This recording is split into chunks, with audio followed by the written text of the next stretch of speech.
Kannada matrimony ಆಷಾಢ offer. ಈಗ membership ತಗೊಳ್ಳಿ, ಆಷಾಢದಲ್ಲಿ free ಆಗಿ ಯೂಸ್ ಮಾಡಿ. ಎರಡನೇ ವಿಚಾರ,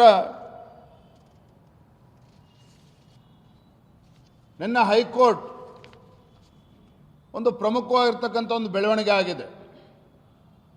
ರಾಜ್ಯ ಉಚ್ಚ ನ್ಯಾಯಾಲಯದಲ್ಲಿ ಬಾಂಗ್ಲಾದೇಶಿ ಅಕ್ರಮ ವಲಸಿಗರ ವಿರುದ್ಧ ಯಾವ ಸಾಮಾಜಿಕ ಕಾರ್ಯಕರ್ತ ಧ್ವನಿ ಎತ್ತುವಂಥ ಕೆಲಸ ಮಾಡಿದ್ದಾರೆ, ನೇತೃತ್ವ ತಜ್ಞ ಅಂತ ಒಬ್ಬ ಸಾಮಾಜಿಕ ಕಾರ್ಯಕರ್ತನ ವಿರುದ್ಧವೇ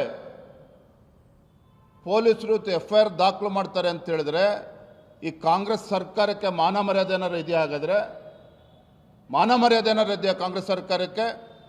ಯಾರನ್ನ ಖುಷಿ ಪಡಿಸೋಕೆ ಇಷ್ಟು ನಾಟಕ ಆಡ್ತಾ ಇದ್ದೀರಿ?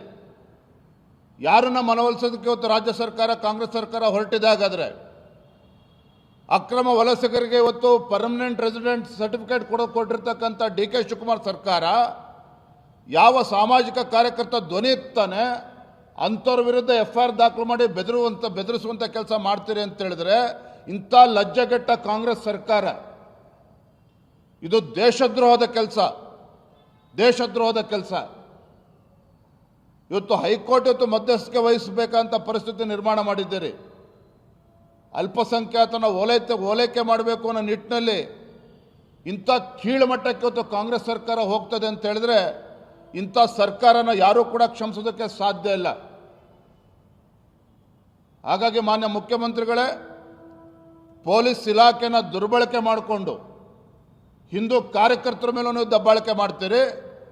ಇಂಥ ಅಕ್ರಮ ಬಾಂಗ್ಲಾದೇಶಿಯರ ವಿರುದ್ಧ ಹೋರಾಟ ಮಾಡುವಂತಹ ಸಾಮಾಜಿಕ ಕಾರ್ಯಕರ್ತರನ್ನು ಕೂಡ FIR ದಾಖಲು ಮಾಡಿ ಇವತ್ತು ಅವ್ರಿಗೆ ಜೈಲು ಅಡ್ತಕ್ಕಂಥ ಪ್ರಯತ್ನ, ಷಡ್ಯಂತ್ರ ಏನು ಮಾಡ್ತಾ ಇದ್ದೀರಿ? ನಿಮಗೆ ಶೋಭೆ ತರೋದಿಲ್ಲ. ಏನು ಹಿಂದುತ್ವದ ಬಗ್ಗೆ ಕಪಟ ನಾಟಕ ಆಡ್ತೀರಿ? ಈಗ ನಾವು ಏನು ಅಂತೇಳಿ ತೋರಿಸ್ಕೊಡಿ. ಈ ರೀತಿ ಯಾರು ಹೋರಾಟಗಾರನ ಹತ್ತಿಕ್ಕುವಂಥ ಕೆಲಸ ಕಾಂಗ್ರೆಸ್ ಸರ್ಕಾರ ಮಾಡಬಾರ್ದು, ಮಾನ್ಯ ಮುಖ್ಯಮಂತ್ರಿಗಳು ಮಾಡಬಾರ್ದು. ಎರಡನೇ ವಿಚಾರ, ನಿನ್ನ ಹೈಕೋರ್ಟ್ ಒಂದು ಪ್ರಮುಖವಾಗಿರ್ತಕ್ಕಂಥ ಒಂದು ಬೆಳವಣಿಗೆ ಆಗಿದೆ.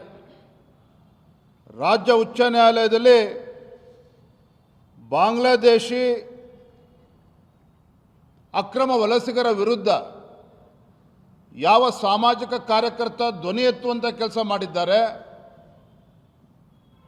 ನೇತೃತ್ವ ತಜ್ಞ ಅಂತ ಒಬ್ಬ ಸಾಮಾಜಿಕ ಕಾರ್ಯಕರ್ತನ ವಿರುದ್ಧವೇ